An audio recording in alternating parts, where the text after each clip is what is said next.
بات یہ ہے کہ جہاں تک آپ پرائس کی بات کر رہے ہیں، پرائس کی بات تو ہم اس وقت کریں گے جب پرائس انکریز کرنے کے اوپر کو قدغن ہو۔ 143 میڈیسن ایسی ہیں کہ جن کے اوپر گورنمنٹ نے قدغن رکھی ہوئی ہے، اور ان میں سے بھی میکسیمم میڈیسن شارٹ ہیں جو کہ انتہائی لائف سیونگ ڈرگز ہیں۔ کمپنیوں کا جو ایک مطالبہ ہے، کمپنیوں کا جو ایک موقف ہے، کہتے ہیں گورنمنٹ ہمیں پرائس انکریز کرنے کی اجازت نہیں دیتی۔ ایک تو تصویر کا رخ یہ ہے، وہ صرف 143 میڈیسن ہے۔ باقی جو ہزاروں کی تعداد میں میڈیسن ہیں، ان کے اوپر جب گورنمنٹ نے یہ قانون سازی کر دی کہ جی یہ کمپنی اپنی مرضی سے پرائس انکریز کر دیتی ہیں، کر سکتی ہیں، ان کو اجازت ہے، تو اس کے بعد پوچھنے والا کون رہ جائے گا؟ مجھے یہ بتائیں۔ یہ تو اتنے میں سمجھتا ہوں کہ بیہودہ قسم کے ڈیسیژن میکر جو ہیں، جو ملک اور قوم کی بالکل تباہ و برباد جن لوگوں کو کر دیا ہے، غریب متوسط طبقہ علاج معالجے سے محروم ہو چکا ہے۔ 100 روپے والی جو میڈیسن تھی 800 روپے تک پہنچی ہوئی ہے، 800 روپے والی 2200 روپے تک پہنچی ہے۔ اور گلوسمٹ ٹیبلٹ کا میں چھوٹی سی کا نام لیتا ہوں جو میری مسز کھاتی ہیں، 1200 روپے کی ڈبی تھی، اب 3300 روپے کی ہے۔ مطلب اس قسم کی ان گنت میڈیسن ہے۔ انسولین دیکھ لیں، 400-500 روپے کی تھی، وہ 1200-1300 روپے کی ہوگی، پھر بھی اویلیبل نہیں ہے۔ شوگر کی میڈیسن نہیں ہے، جگر کی میڈیسن نہیں ہے، ٹی بی کی میڈیسن نہیں ہے۔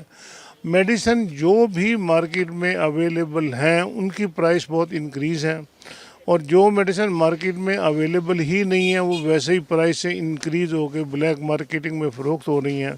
میں تو سمجھتا ہوں کہ پرائس کنٹرول کمیٹی، محکمہ ہیلتھ والے جتنے بھی ہیں ذمہ داران جن کی یہ ڈیوٹی ہے، ان لوگوں نے کبوتر کی طرح آنکھیں بند کی ہوئی ہیں۔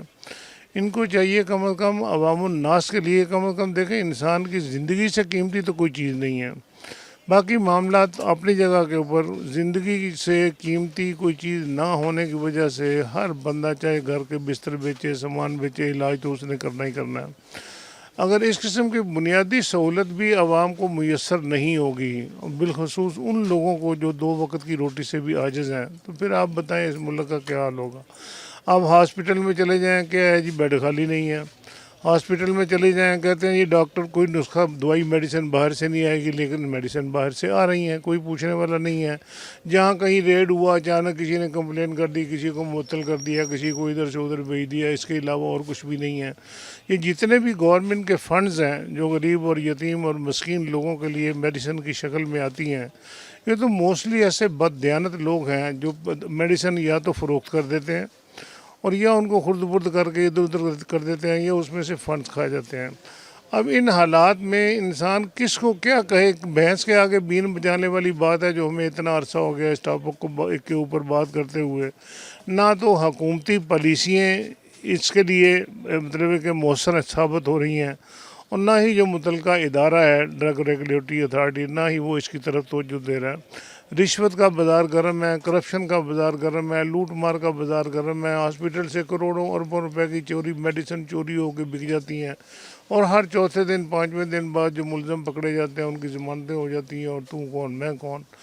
بات یہ ہے کہ ہم نے اتنے معاملات ایشو اٹھائے ہیں جو کرپشن کے اور میڈیسن کے چوری کے، لیکن کوئی ان کے اوپر کوئی نوٹس لینے کے لیے تیار نہیں ہے۔ اینٹی کرپشن والوں سے کئی دفعہ گزارش کی، سیکرٹری ہیلتھ صاحبہ سے کئی دفعہ گزارش کی، اور ان کو باقاعدہ ثبوت بھیجیں۔ بات یہ کہ جب تک اگر قانون تو ہے، لیکن قانون کے اوپر اگر عمل درآمد نہیں ہے تو اس قانون کو کیا کرنا ہے؟ بے سود ہے نا۔ غریب آدمی کے لیے قانون ہے، لینڈ لارڈ آدمی کے لیے، امیر آدمی کے لیے، بڑے بڑے بیوروکریٹس کے لیے، بڑے بڑے سیاستدانوں کے لیے کوئی قانون نہیں ہے۔ تو یہاں جب تک غریب عوام کے لیے پالیسیاں نہیں بنائیں گے کہ جس سے وہ 2 وقت کی روٹی باعزت طریقے سے کھا سکیں، ماں باپ کا بیمار گھر میں جو بھی ہے اس کا کوئی علاج پراپر کرا سکیں، سیلری ان کو ریزنیبل مل سکے، ان کو بے روزگاری ختم ہونے کے لیے نوکریاں ان کو میسر آ جائے، کسی کی کوئی ڈیمانڈ نہیں ہے۔ ہر آدمی، جو میرا حال ہے 90% لوگ ہیں، وہ یہی، ان کی خواہش یہی ہے کہ ہمیں باعزت طریقے سے روٹی مل جائے، ہمارے بچوں کو تعلیم مل جائے، ہمارے بچوں کو اچھا روزگار مل جائے۔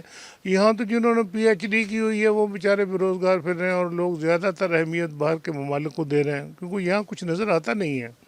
یہ تو ایسی بنجر زمین بن چکی ہے کہ یہاں جتنی مرضی کھاد ڈالتے جائیں، جو مرضی کرتے جائیں، یہاں کوئی چیز فصل اگنے کی بظاہر آثار نظر نہیں آتے۔